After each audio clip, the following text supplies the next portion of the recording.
Hello students, पिछले video में मैं आपको बताया था कि हम लोग ट्वेल्थ के फर्स्ट चैप्टर फिजिकल केमिस्ट्री के फर्स्ट चैप्टर से शुरू करेंगे।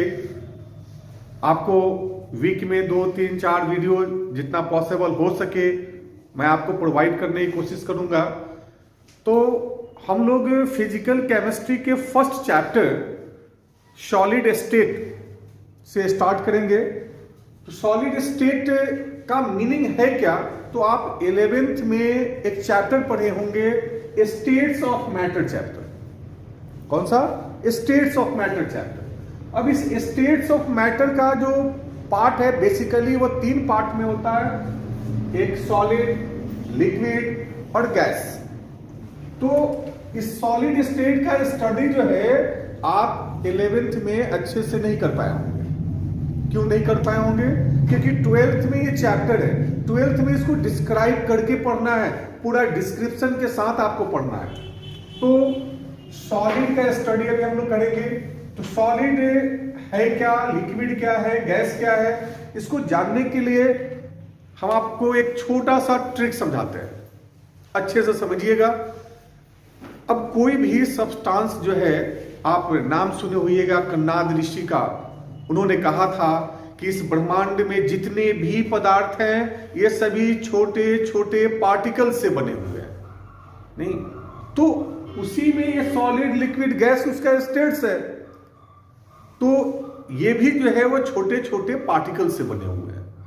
तो एक छोटा सा ट्रिक हम आपको दिखलाने जा रहे हैं, गौर से समझिएगा इस चीज को। मान लो कि ये एक पार्टिकल है और एक दूसरा ये पार्टिकल है, ये 2 पार्टिकल हुआ। अब ये दोनों पार्टिकल को हम सटा दिए, दोनों पार्टिकल को क्या किए? सटा दिए। मतलब ये सट गया, तो सट गया तो सॉलिड, सट गया तो सॉलिड। ये हट गया तो लिक्विड, ये बहुत हट गया तो ये हो गया गैस। नहीं, अब इसका मतलब क्या होता है? अब इसका मतलब आपको समझना है कि ये सॉलिड, ये सट गया तो सॉलिड कैसे हुआ, ये हट गया तो लिक्विड कैसे हुआ, ये ज्यादा हट गया तो गैस कैसे हुआ। तो सॉलिड का मतलब ये है कि 2 पार्टिकल सट गया। तो सट जाने का मतलब जानते हैं ना, बीच में डिस्टेंस नहीं होगा। डिस्टेंस जो है वहां पे नेग्लिजिबल हो गया। नहीं, आपको डिस्टेंस दिखाई पड़ रहा है इसमें? इसमें डिस्टेंस ही नहीं है। तो जब 2 पार्टिकल के बीच में डिस्टेंस न हो तो वह सॉलिड हो जाएगा। आप जानते हैं, फिजिक्स में पढ़े होंगे कूलम्स लॉ। अब कूलम ने कहा था कि डिस्टेंस और फोर्स जो है वह एक दूसरे का इनवर्सली प्रोपोर्शनल होता है। तो ये बेचारा जो है ये सट गया तो इसमें डिस्टेंस है कहाँ? जब इसमें डिस्टेंस नहीं है तो फोर्स जो है क्या होगा? बहुत ज्यादा होगा ना। फोर्स क्या होगा? बहुत ज्यादा होगा। तो फोर्स बहुत ज्यादा है, मतलब टाइटली होल्ड है इसमें। और टाइटली होल्ड का मतलब है कि दोनों पार्टिकल एक दूसरे को जकड़ के रख ले हैं। जकड़े हुए हैं मतलब ये सॉलिड हो गया। तनगा सा ये हट गया तो ये हट जाने का मतलब है कि में गैप आ गया, और गैप आने का मतलब है कि फोर्स कुछ ना कुछ इसमें कम हो गया। समझे? और जब फोर्स कम हो गया तो इन्हें उन्हें घूमना शुरू करेगा। अब इधर उधर घूमना शुरू करेगा तो ये बेचारा लिक्विड फॉर्म में आ गया। अगर यही डिस्टेंस बहुत ज्यादा अगर हो गया, नहीं तो डिस्टेंस अगर बहुत ज्यादा हो गया तो फोर्स न के बराबर। तो फोर्स न के बराबर का मतलब क्या? ये हो गया आप लोग जैसा घर से इतना दूर आते हैं पढ़ने, नहीं, अब आपके और गार्जियन के बीच का डिस्टेंस बहुत ज्यादा हो गया। नहीं, और जब डिस्टेंस बहुत ज्यादा हो गया तो समझ रहे हैं कि जो फोर्स कितना होगा? फोर्स नेग्लिजिबल हो गया। तो आप लोग करते क्या हैं कि मार्केट में निकलते हैं सुबह 6 बजे और पहुंचते हैं रात के 8 बजे। नहीं, तो आप लोग जो है वह गैसियस फॉर्म में है, सॉलिड फॉर्म में नहीं है।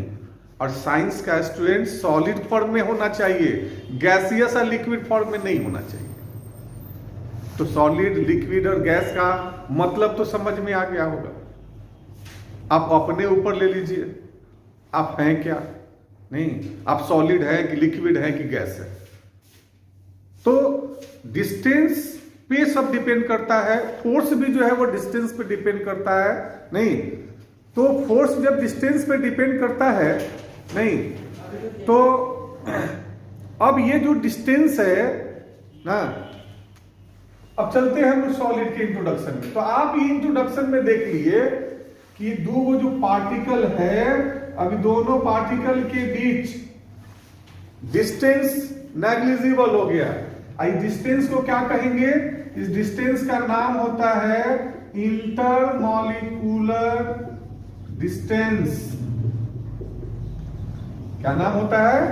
Intermolecular distance. अब ये इंटरमॉलिक्यूलर डिस्टेंस क्या है? अब इस शब्द को तंगा सा गौर से तोड़ के पढ़ लीजिए, मीनिंग निकल जाएगा।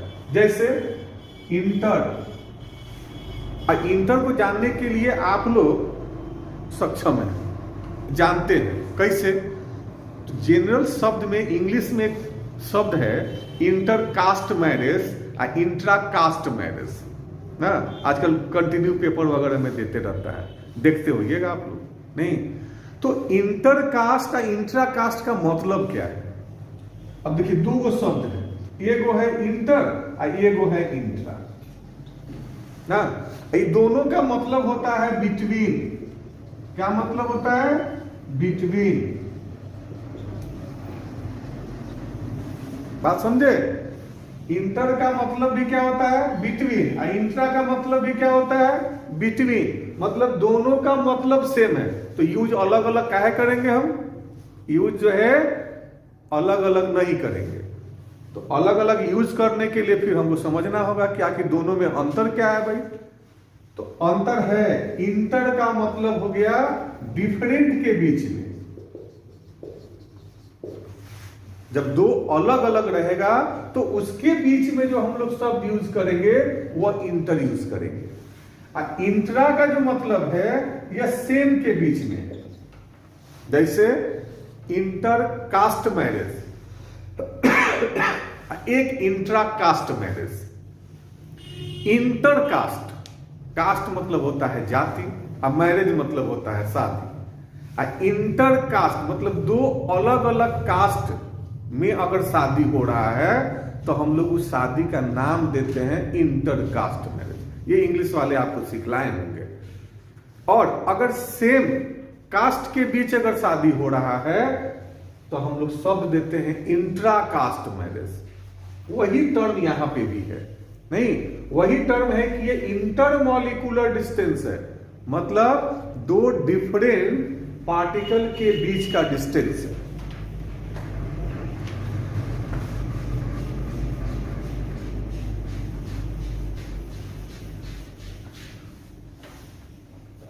अब ये जो दो पार्टिकल है, ये दो पार्टिकल के बीच का जो डिस्टेंस है यह कहलाएगा इंटरमॉलिक्यूलर डिस्टेंस।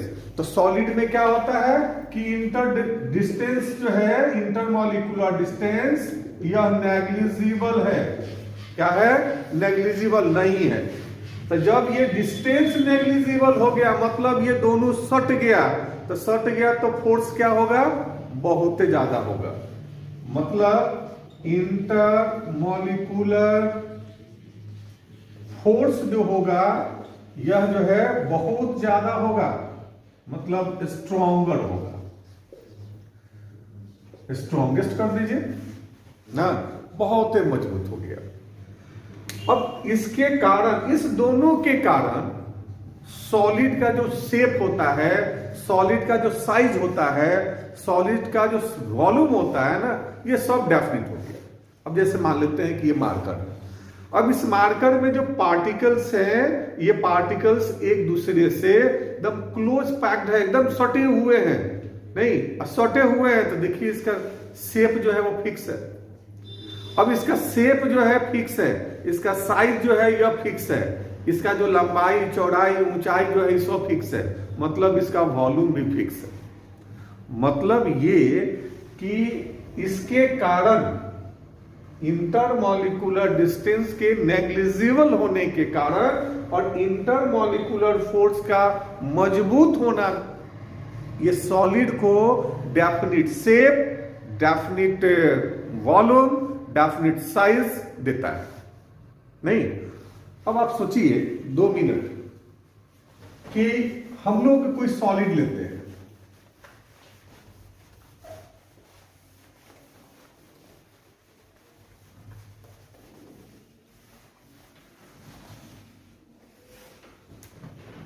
अब जैसे इसी मार्कर को ले लीजिए पहले, बाद में हम लोग देखेंगे एग्जाम्पल। अब इस मार्कर को देख लेते हैं।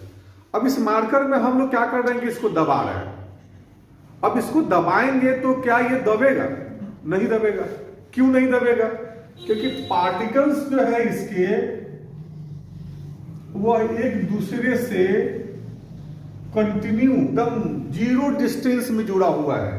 तो गैप रहेगा तब ना जो है इसमें कुछ दबेगा, चाहे क्या कहते हैं इंटरफेयर कोई करेगा, इसमें गैप ही नहीं। अब जब इसमें गैप नहीं है तो आप इसको दबाइएगा क्या? नहीं दबेगा। मतलब एक और इसका जो है प्रॉपर्टी सामने आया कि यह कंप्रेसेबल नहीं होता है। अब कंप्रेसेबल की बात करते हैं तो ये इनकंप्रेसेबल होगा, मतलब आप इसको अब दबा नहीं सकते हैं। नहीं, ये कंप्रेस नहीं हो सकता है, मतलब ये कंप्रेसेबल नहीं होगा। बात समझ में आ गया? अब आपसे क्वेश्चन पूछा जा सकता है कि सॉलिड जो होता है वो इनकंप्रेसेबल होता है, क्यों? रीजन है क्या? रीजन है तो भाई ये तो सटा हुआ है, मतलब गैप है नहीं, तो दबा कहां दीजिएगा? दबेगा क्या? दबे नहीं करेगा। और जब ये दबेगा नहीं तो आप इसको कह सकते हैं कि हाँ ये कंप्रेस कर दिए, हाँ नहीं होगा, मतलब ये इनकंप्रेसेबल होता है। कारण क्या है? कारण वही है डिस्टेंस इसमें नेग्लिजिबल का हो जाए। नहीं, अब देखते हैं कि अगर कोई सॉलिड आप बनाते हैं, कोई भी सॉलिड अगर आप बना लिए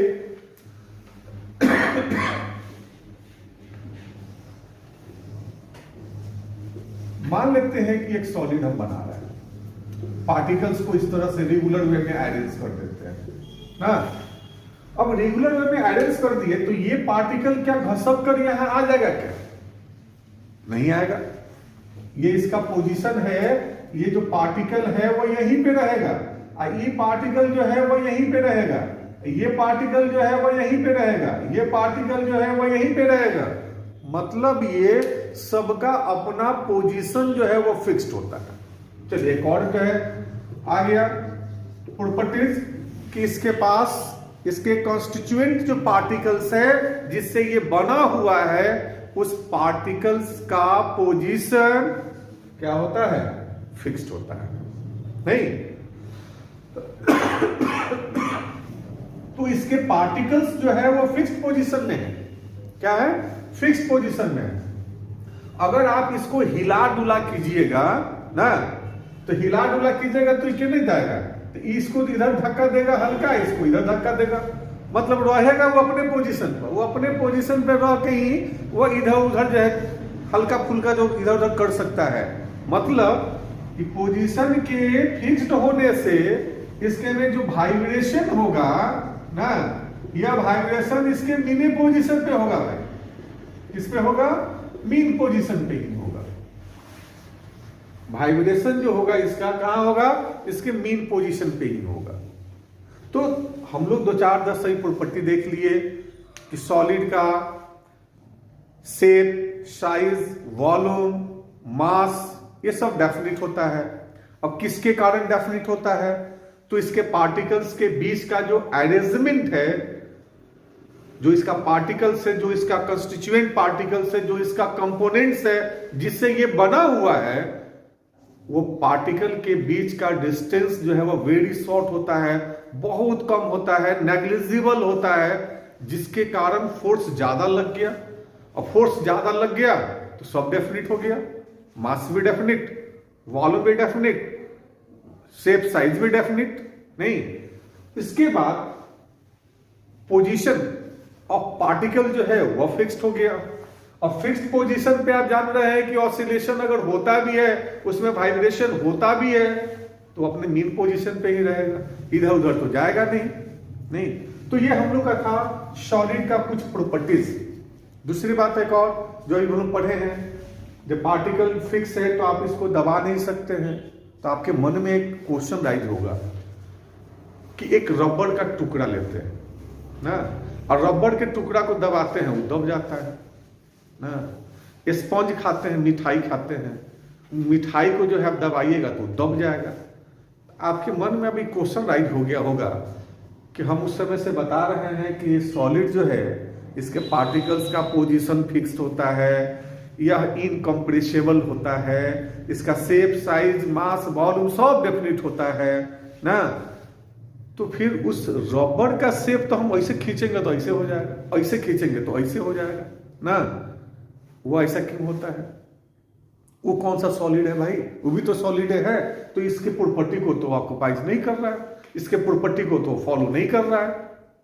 तो जब उसके प्रॉपर्टी को फॉलो नहीं कर रहा है तो हम वो क्या कहेंगे? उसको सॉलिड कहेंगे कि लिक्विड कह दे कि गैस कह दे उसको? नहीं। तो भाई वो भी सॉलिडे है ना, वो भी सॉलिड है। तो कैसे जानेंगे कि वो सॉलिड है कि नहीं है? तो चलिए हम लोग सॉलिड का क्लासिफिकेशन देखते हैं। अब सॉलिड को जो आप दो पार्ट में जो है क्लासिफाई करेंगे। कितने पार्ट्स में? दो पार्ट्स में क्लासिफाई करेंगे।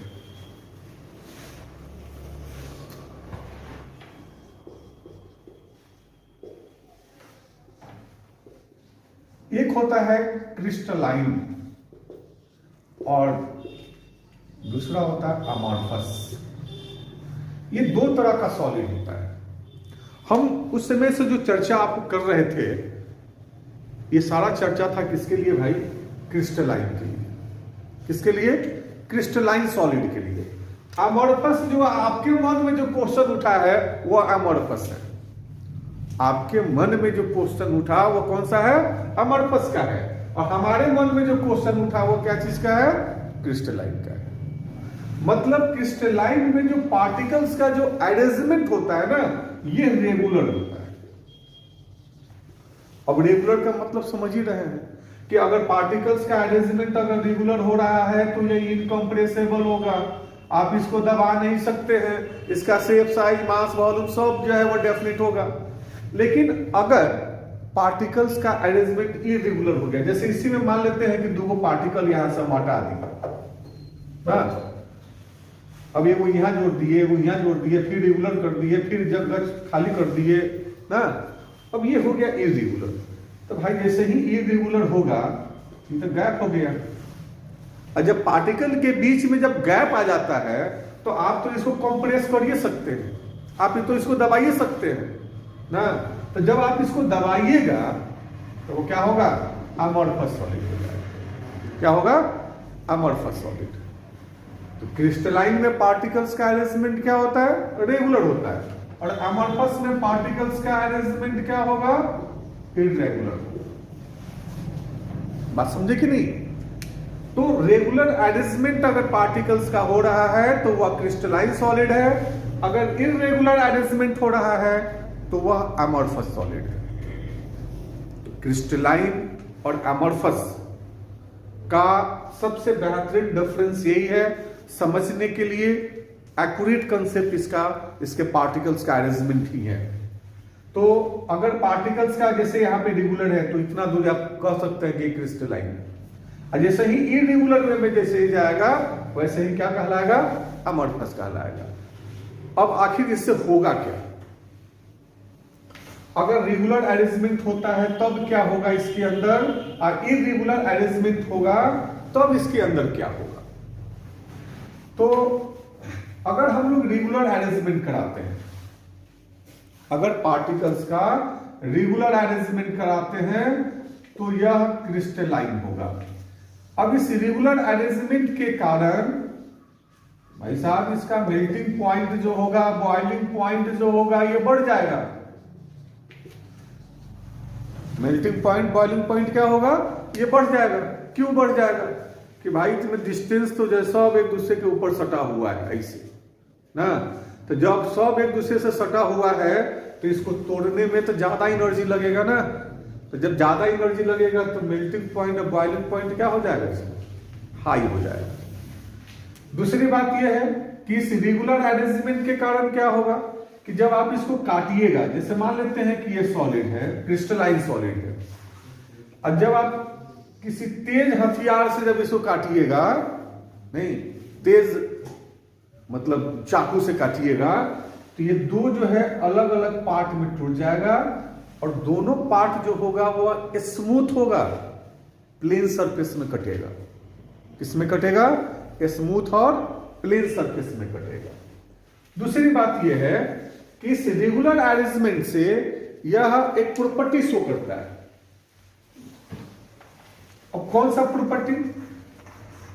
तो यह जो है एनिसोट्रॉपिक प्रॉपर्टी शो करता है।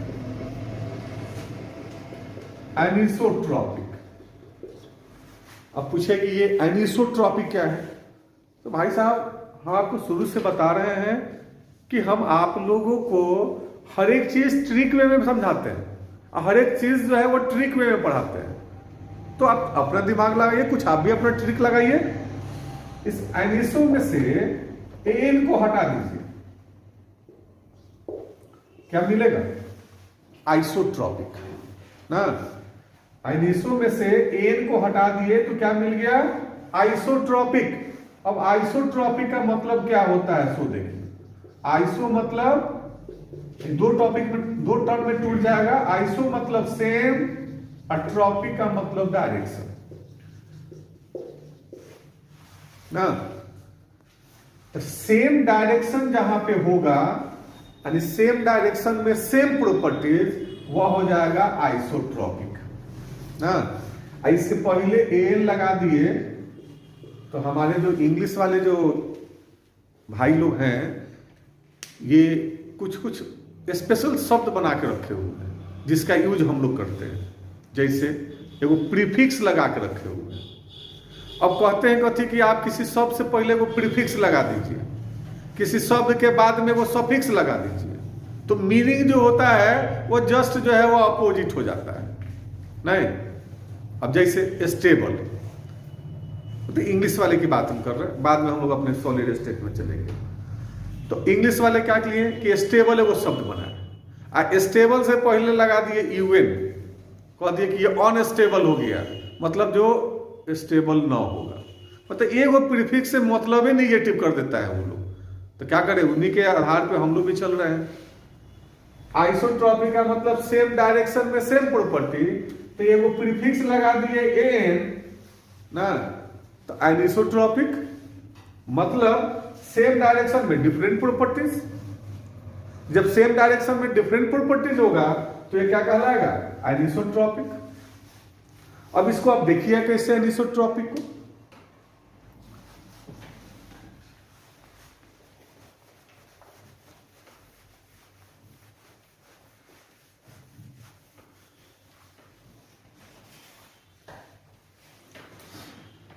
अब जैसे पार्टिकल का अरेंजमेंट देख लीजिए।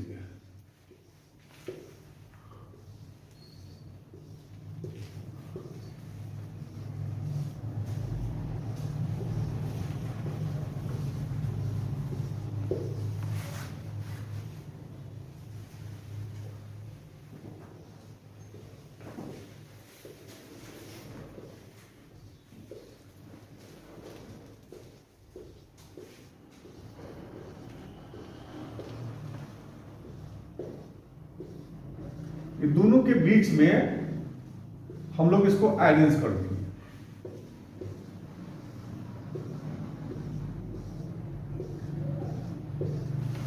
अब समझे?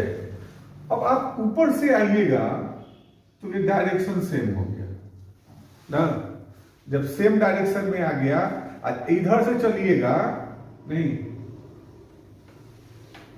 अब इधर से चले तो अब ये पार्टिकल अलग हो गया, ये पार्टिकल जाके सट गया। अब ये पार्टिकल ऊपर आ गया, ये पार्टिकल आगे यहां पे सट गया। जैसे ही डायरेक्शन चेंज किए प्रॉपर्टी चेंज हो गया। मतलब जो कुछ फिजिकल प्रॉपर्टीज जो है वह जो है, जैसे आप जानते हैं रिफ्रैक्टिव इंडेक्स हुआ है ना, इलेक्ट्रिकल प्रॉपर्टीज हुआ, तो ये डिफरेंट डायरेक्शन में डिफरेंट हो जाता है। तो इसको कहते हैं एनिसोट्रॉपिक। अगर सब एक दूसरे से कट जाता है, इन्हें आते कटता, एक ही एक्सिस पे इधर भी कट जाता, तो कहते हैं कि भाई वो आइसोट्रॉपिक है। जो क्रिस्टल अमॉर्फस सॉलिड होता है, क्या होता है? Amorphous solid. तो इसका मतलब ये है कि डायग्राम से आपको हम ये बताना चाह रहे हैं कि हम जो ये बताएं कि एक लाइन खींचे, इसमें सारा पार्टिकल्स एक लाइन में आ गया, और जैसे ही ये लाइन खींचे तो एक पार्टिकल यहां हो गया, एक पार्टिकल आके यहां पे सट गया। मेरे कहने का मतलब है कि जैसे ही आप डायरेक्शन चेंज किए तो ये हट गया, ये सट गया ना, प्रॉपर्टी डिफरेंट हो गया। अगर यही सब सटल रहता ना, ये सब सटल रहता तो इसको कहते क्या चीज, आइसोट्रॉपिक। तो आइसोट्रॉपिक जो होगा वो अमोर्फस सॉलिड होगा। तो जितना क्रिस्टलाइन में आप समझे एकरा के अपोजिट कर दीजिएगा, अमोर्फस हो जाएगा। अब जैसे क्रिस्टलाइन में आप समझे क्या कि क्रिस्टलाइन का जो पार्टिकल्स होता है वो रेगुलर अरेंज होता है, अमोर्फस में इरेगुलर अरेंज होगा। अब क्रिस्टलाइन के पार्टिकल जब रेगुलर अरेंज होंगे तो उनका डेफिनिट ज्योमेट्रिकल शेप होगा, अमोर्फस का इनडेफिनिट ज्योमेट्रिकल शेप होगा। क्रिस्टलाइन के जब पार्टिकल्स जब रेगुलर अरेंज होते हैं तो उनका मेल्टिंग और बॉइलिंग पॉइंट जो है वो हाई हो जाता है, अमोर्फस का लो हो जाएगा ना। क्रिस्टलाइन को अगर आप काटिएगा तेज धार वाले औजार से तो दो प्लेन और स्मूथ सरफेस में कटेगा, अमोर्फस जो है वो रफ सरफेस में कटेगा ना। क्रिस्टलाइन जो है वो एनिसोट्रॉपिक का होगा तो अमोर्फस जो है वो आइसोट्रॉपिक का होगा। नहीं तो आप अब क्लियर तो हो ही गए कि हम जो सॉलिड देखते हैं वह जो सॉलिड है वह क्रिस्टलाइन है, जिसको हम लोग ट्रू सॉलिड कहते हैं। क्या कहते हैं? ट्रू सॉलिड नहीं। लेकिन अमोर्फस जो है वह फॉल्स सॉलिड है। अमोर्फस क्या है? फॉल्स सॉलिड है। अब फॉल्स को आप सीडो सॉलिड भी बोल सकते हैं, फॉल्स कहिए या सीडो कहिए, इनमें पी साइलेंट रहता है। इंग्लिश वाले का गलती है, मेरा गलती नहीं है। तो अमोर्फस सॉलिड जो होता है वो फॉल्स सॉलिड है, सीडो सॉलिड है। अब इसमें एक क्वेश्चन है, इस साल के लिए 12th के लिए इंपॉर्टेंट क्वेश्चन है कि ग्लास जो है उसको हम लोग सीडो सॉलिड कहते हैं या सुपर कूल्ड, इसी को हम लोग कहते हैं, फॉल्स और सीडो को ही हम लोग कहते हैं सुपर कूल्ड लिक्विड। अब भाई साहब हम लोग तो पढ़ रहे हैं सॉलिड, इसमें लिक्विड कहां से आ गया ना। तो पढ़ रहे हैं सॉलिड और नाम दे रहे हैं लिक्विड का, तो कुछ ना कहीं लोचा तो है, शब्द में लोचा है, कॉन्सेप्ट में लोचा है, लेकिन कहीं ना कहीं लोचा है। क्या लोचा है भाई? तो अमोर्फस जो होता है वो फॉल्स सॉलिड है, सीडो सॉलिड कह सकते हैं, या इसी को सुपर कूल्ड लिक्विड कहते हैं। और जैसे ग्लास को हम खड़ा करके रख दिए कुछ दिनों तक, देखिएगा खड़ा करने से पहले नाप लीजिएगा, ऊपर नीचे बीच में सब जगह का मेजरमेंट ले लीजिएगा और लिख के रख लीजिएगा वो कागज पे। और कुछ दिनों के बाद क्या कीजिएगा कि फिर मेजरमेंट कीजिएगा, तो देखिएगा नीचे वाला भाग ना तंगा सा मोटा हो गया, हल्का तनका मोटा हो गया, और ऊपर वाला हल्का जो है पतला हो गया। तो भाई इसका पार्टिकल उड़ गया क्या? उड़ा नहीं, ये ऊपर से नीचे जो है फ्लो होके आ गया। मतलब ऊपर से नीचे जो है वह लिक्विड की तरह जो है ऊपर से नीचे फ्लो कर गया। भाई फ्लो शब्द अच्छा नहीं है, फ्लो अच्छा रखिए, ऊपर से नीचे तक फ्लो कर गया। मतलब ये कि यह लिक्विड की तरह बिहेव कर रहा है, इसीलिए एक और नाम हम लोग दे दिए सुपर कूल्ड लिक्विड। तो ग्लास को सुपर कूल्ड लिक्विड कहते हैं। क्यों कहते हैं? क्योंकि इसके पार्टिकल्स जो हैं वह टॉप टू बॉटम डायरेक्शन में यानी ऊपर से नीचे की तरफ स्लाइटली एकदम धीरे धीरे फ्लो करता है। इसी कारण हम लोग अमोर्फस सॉलिड को सुपर कूल्ड लिक्विड भी कहते हैं, अमोर्फस सॉलिड को फॉल्स सॉलिड भी बोलते हैं, अमोर्फस सॉलिड को सीडो सॉलिड भी बोलते हैं। ठीक है, तो आज आपको क्रिस्टलाइन और अमोर्फस सॉलिड के बारे में बताया, डिफरेंस बताया। अब इसको आप देखिए, अच्छे से देखिए, समझिए, और फिर इसके बाद हम लोग क्रिस्टलाइन का जब स्टडी करेंगे तो क्रिस्टलाइन का स्टडी करने के लिए फिर अगला वीडियो हम आपको प्रोवाइड करने की कोशिश करेंगे। नहीं करेंगे ही, निश्चित तौर से करेंगे। नहीं क्योंकि आप भी कुछ सीखेंगे, हम भी कुछ आपसे सीखेंगे, नहीं तब ना देश ही आगे बढ़ेगा। चलिए ठीक है, थैंक यू।